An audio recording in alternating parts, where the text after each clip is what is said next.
안녕하세요. 여러분들의 단 하나뿐인 행정 멘토 HH 컨설트입니다. 자, 여러분 혹시 경범죄에 대해서 생각해 보신 적이 있으신가요? 경범죄라고 하는 것은 말 그대로 경미한 범죄를 얘기하는 거죠. 처벌을 아예 안 할 수도 없지만 그렇다고 처벌을 강하게 하기엔 좀 애매한 그런 것들을 이제 경범죄라고 합니다. 여러분들이 많이 알고 있는 경범죄라고 한다면 노상방뇨라든지 길거리에 침을 뱉는다든지 혹은 이제 담배를 피고 그 꽁초를 투척한다는 등의 이제 쓰레기 투기 이런 게 있겠죠. 혹은 이제 횡단보도 같은 경우에도 이제 경범죄라고 생각하실 수도 있는데 이건 도로교통법 위반이고요. 경범죄 쪽은 아닙니다. 자, 여러분이 혹시 경범죄로 인해서 경찰분들한테 적발이 될 수도 있기 때문에 미리 경범죄를 저질렀을 때 어떻게 처벌이 되고 그 처벌이 얼마나 되는지를 한번 함께 알아보려고 합니다. 그럼 일단 경범죄 종류부터 한번 알아보겠습니다. 경범죄 종류는 이제 제 3조에 나와 있는데 1항, 2항, 3호가 있습니다. 1항은 10만원 이하고요. 그리고 이제 2항은 20만원 이하, 그리고 3항은 60만원 이하의 벌금, 구류 또는 과료의 형으로 처벌한다 이렇게 되어 있죠. 물론 40여 개의 항목이 10만원 이하라서 실제로 이제 납부하는 이제 금액은 많지는 않습니다. 이 구체적인 금액은 이제 시행령에 규정이 되어 있는데 조금 이따가 한번 종류를 살펴보도록 하겠습니다. 자, 그러면 궁금한 것은 경범죄 처벌법을 이제 위반했다. 내가 길을 가다가 담배 꽁초를 버렸는데 적발이 됐습니다. 그러면 이제 어떻게 될까요? 어떻게 되느냐? 바로 이제 경찰 분들이 범칙금을 부과하게 되어 있습니다. 기본적으로는. 이거를 통고처분이라고 하거든요. 통고처분, 즉 범칙금 통고처분이라고 이제 이해하시면 되겠습니다. 그러니까 도로교통법에서 말하면 스티커 발부라고 이제 생각을 하시면 되는데 이렇게 통고처분을 받게 되면 10일 이내에 범칙금을 납부해야 합니다. 그런데 물론 거기 이제 납부 고지서에 설명이 되어 있을 겁니다. 여기에도 이제 내용이 되어 있는데 만약에 10일 이내에 납부를 하지 않는다면 어떻게 될까요? 조금 더 기다려 주긴 합니다. 이제 납부 기한이 끝난 다음에 20일 이내에 20%의 가산금을 붙여서 납부를 하면 범칙금 납부로 끝납니다. 그런데 이때도 납부를 안 했어요. 그럼 어떻게 될까요?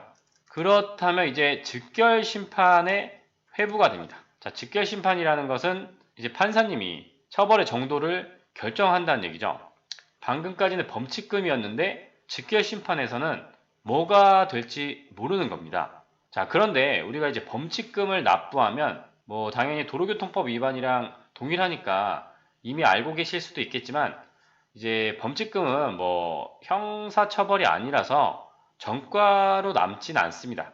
그런데 분명히 아까 경범죄 종류에서 처벌이 뭐가 있었냐면 벌금, 구류, 과료에 처한다고 되어 있거든요. 그럼 벌금을 받으면 우린 전과자일까요? 아닐까요? 벌금은 전과자입니다. 왜냐하면 형법상 정해져 있는 이제 형벌 중에 하나고, 그리고 이제 구류랑 과료가 뭔지에 대해서 이제 잘 모르시는 분들도 있는데, 구류는 이제 1일 이상 30일 미만 유치장에 이제 가둬놓는다든지 이런 걸 얘기하는 거고, 과료는 이제 금액이 이게 2,000원 이상 5만 원 미만의 이제 금전적 제재라고 생각을 하시면 됩니다. 자, 그래서 이렇게 처벌한다고 했지만 이제 범칙금으로 보통은 납부가 되는 게 경범죄를 저질렀을 때 처벌 절차고요. 이렇게 즉결 심판에 회부되면은 이제 벌금이 나올 수도 있겠죠. 만약 즉결 심판에 회부되기 싫다면 이 즉결 심판 청구 전에 가산금을 50%를 더 내면 또 이게 범칙금 절차가 끝납니다. 네, 돈으로 해결할 수 있다는 얘기죠. 자, 그렇기 때문에 일단은 기본적으로는 이제 전과자에 해당이 안 되죠. 그런데 다만 직결 심판에 회부되었을 때 혹시라도 벌금이 나온다면 그 적은 금액이라고 할지라도 우리는 소위 전과가 남는다라고 얘기를 합니다. 그리고 또 한 가지가 있는데 여기 범칙금을 원래 통고 처분을 하는데 그 예외가 있습니다. 왜냐하면 범칙 행위를 했기 때문에 범칙금을 통고하는 거거든요. 그런데 이 범칙 행위를 상습적으로 하거나 혹은 피해자가 있는 행위를 한 사람은 이 특례에 적용이 됩니다. 그렇기 때문에 경범죄라고 하더라도 피해자가 있으면 이 경범죄 처벌법이 아니라 형법에 의해서 처벌을 받을 수도 있겠구나라고 이제 생각을 하시면 되겠습니다. 자, 그러면 한번 이 범칙행위라고 되어 있지만 경범죄의 종류에 대해서 한번 잠깐 보겠습니다.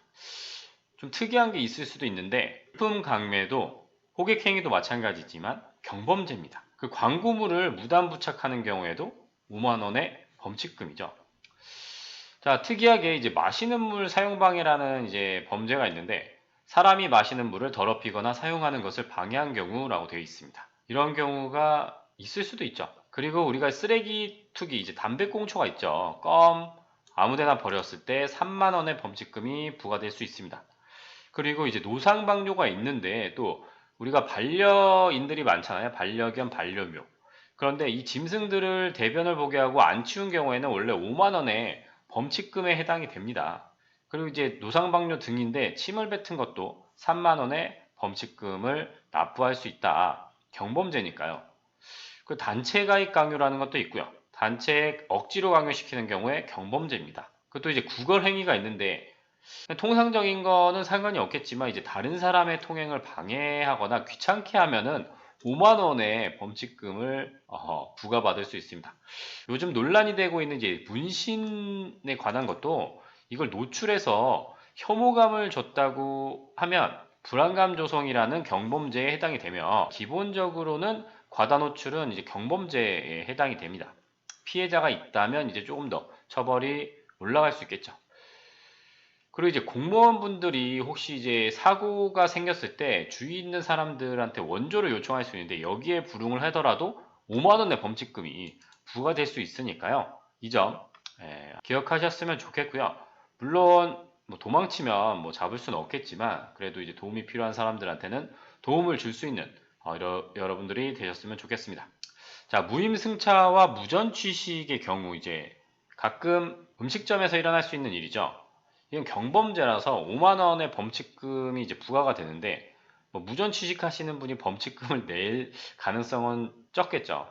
그리고 이제 지속적 괴롭힘이 있는데 이 지속적 괴롭힘 같은 경우에 옛날에는 스토킹 범죄의 처벌 규정이었습니다. 지금은 스토킹법이 제정되면서 이제 형사처벌이 조금 더 강력해졌죠. 하지만 예전에는 그저 경범죄에 불과해서 솔직히 스토킹 피해자들이 구제를 받기 조금 힘든 면이 있었던 것은 사실인 것 같습니다.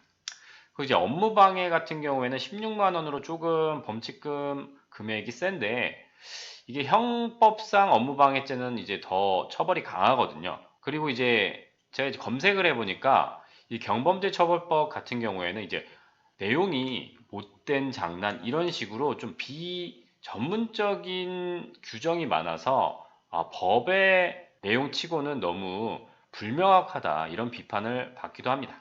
자, 여러분 오늘은 경범죄에 대해서 한번 살펴보았는데요. 여러분들께서 인지하지 못하는 사이에 사실 경범죄를 저지를 수도 있을 수도 있다고 생각을 합니다. 왜냐하면은 조금 이런 게 경범죄야 라고 할 수 있는 것도 있기 때문에 한번 상식적으로 이런 내용 살펴보시고 경범죄로 혹시나 적발되었을 때 범칙금을 빨리 납부하면 그걸로 이제 끝이 난다 라는 점 기억하시길 바라겠습니다. 자, 오늘 조금이라도 도움이 되셨다면 좋아요와 구독 부탁드리고요. 지금까지 여러분들의 하나뿐인 행정 멘토 HH 컨설트였습니다. 전 다음에 또 찾아뵙도록 하겠습니다. 감사합니다.